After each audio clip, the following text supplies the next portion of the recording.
نے دیکھا کہ گندم کے حوالے سے حکومت کی انکوائری رپورٹ آ گئی، چینی کے حوالے سے آ گئی، آئی پی پیز کے حوالے سے آ گئی، لوگ سوال کر رہے ہیں کہ قیمتیں جو ہیں وہ کم نہیں ہو رہی، کیا وجہ ہے اس کی؟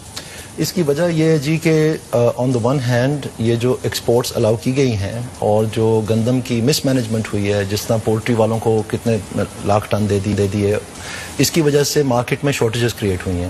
ان شارٹیجز کی وجہ سے پرائس جو ہے ڈیمانڈ وہیں رہی اور سپلائی کم ہوگی تو پرائس انکریز ہوگی.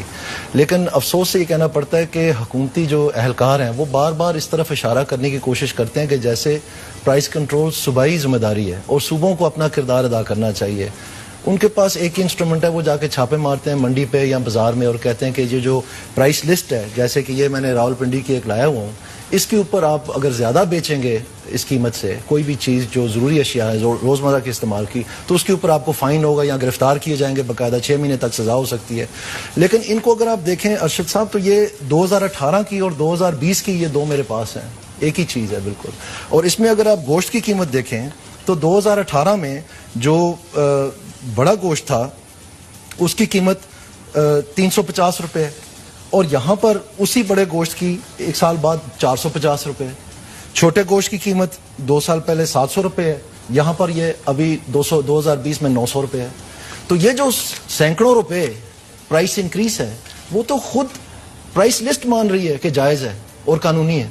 تو یہ کیسے؟ تو یہ میں عرض کرتا ہوں، تو یہ جب یہ چھاپا مارتے ہیں تو کوئی 2 روپے زیادہ چارج کرتا ہے، کوئی 50 روپے زیادہ لیٹر دودھ کا کرتا ہے، تو اس کو پکڑ کے لے جاتے ہیں کہ تم نے بڑی زیادتی کی ہے. لیکن عوام کی تو یہ مشکل نہیں ہے. عوام تو کہہ رہی ہے جو 200 روپے بڑھا ہے، یہ جو 300 روپے بڑھا ہے، اس کا کون ذمہ دار ہے؟ یہ تو اب خود کہہ رہے ہیں کہ ٹھیک ہے. تو یہ ایکچولی پرائس کنٹرول میکانزم نہیں ہے اور گورنمنٹ کو اس بات کا پتہ ہے.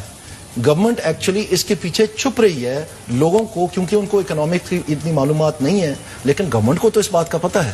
اور ایکچولی پرائسز جو ہیں، انفلیشن جو ہے، وہ جب گورنمنٹ آپس میں بات کرتی ہے یا بیرون ملک کسی ایجنسی سے بات کرتی ہے تو وہ ایک بہت مختلف زبان استعمال کرتے ہیں. میں آپ کو ایک مثال دیتا ہوں. یہ اسٹیٹ بینک آف پاکستان کی مانیٹری پالیسی رپورٹ ہے، انہوں نے شائع کی